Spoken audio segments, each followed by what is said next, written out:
I'm currently writing a book, or I've finished the draft anyway. It's going to the publishers on apocalyptic thinking in the United States.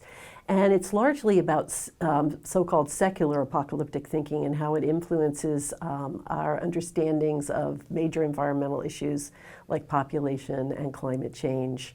I also work a lot on the militarization of environmental issues, particularly militarization of climate change. And that's very much part of this book too, looking at the role of the American empire and kind of permanent state of war right now in the United States, and how that influences people's environmental perceptions and kind of deepens the apocalyptic tendencies. One thing I've discovered is how much the dropping of the atomic bomb influenced particularly my generation growing up, and growing up in the midst of the Cold War, where we had duck and cover drills under our desks and where we thought the world might be coming to an end at any time.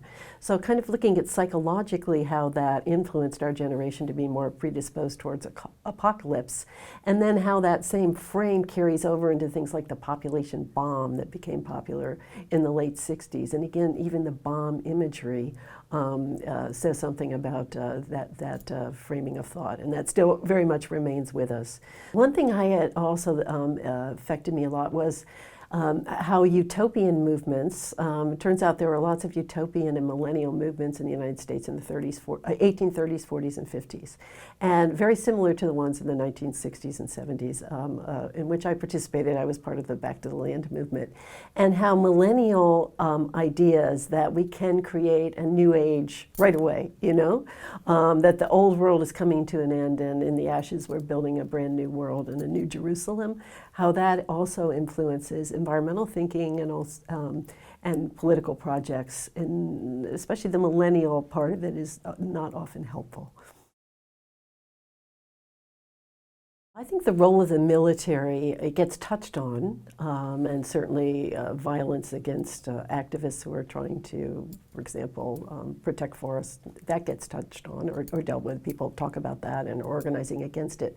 But kind of the role of the military and militarization in framing environmental knowledges and understandings of resources and resource conflicts, I think we need to pay more attention to that in the field. And certainly also the role of militarization as a cause of climate change doesn't get talked about enough either. So I think we need to track kind of the financial interests behind this militarization as well, and how those flows of money work.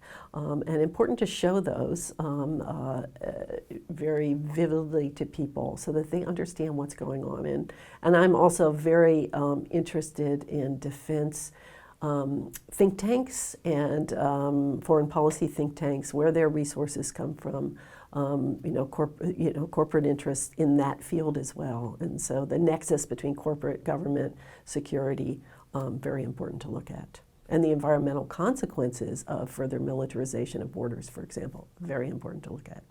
But I was quite surprised at this conference, for example, this morning when Johan Rockström began with the Syria example, that the Syrian civil war was at least in part due to climate-related drought in the region, and Arab Spring also related to drought and rising food prices. It's kind of a naturalization of the geopolitical interests that have been involved in the region a long time. Of course, the U.S. war on terror is missing from that analysis. And so I think we need to pay a lot more attention to how these narratives are constructed, what knowledges are they built on, what data do they harness, because often the data is incorrect, and who is spreading them around, and why, and the role of the media too, and the interface between, I would say, defense think tanks or foreign policy think tanks, the military, environmentalist, and the media. I'm not saying that there's some sinister plot here, but there are definite confluences that are problematic. Well, of course, I do think climate change is a major challenge of the time, and is extremely urgent that we deal with climate change. But how do you do that? And I think the critique of political economy, or the political economy critique, is absolutely urgent, and to look at who is benefiting from climate change, who is harmed most.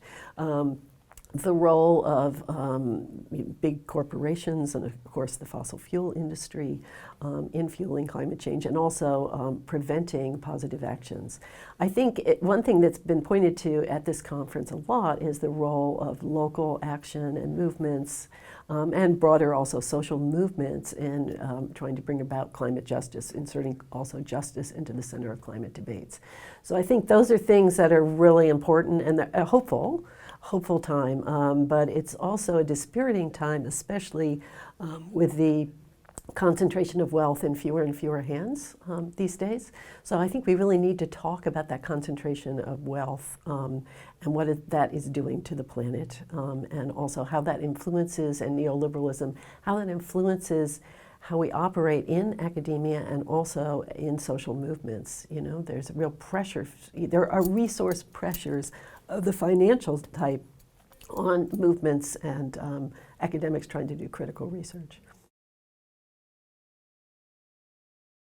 Well, I certainly hope so, but I'm afraid I'm old enough to see these kinds of goals come and go, and a lot of lip service paid to them. But who's really at the table to ensure that these goals are implemented? I mean, how can we talk about these lovely goals when the distribution of wealth and power is so skewed? So I think they can be useful to the sense that they at least bring, you know, issues of gender equality, social justice into the piece, into, you know, the conversation. But what kind of conversation is actually happening and what kind of policies are actually happening? So I think we have to be careful not to be too excited about them. On the other hand, they are a lever, and an important lever to use.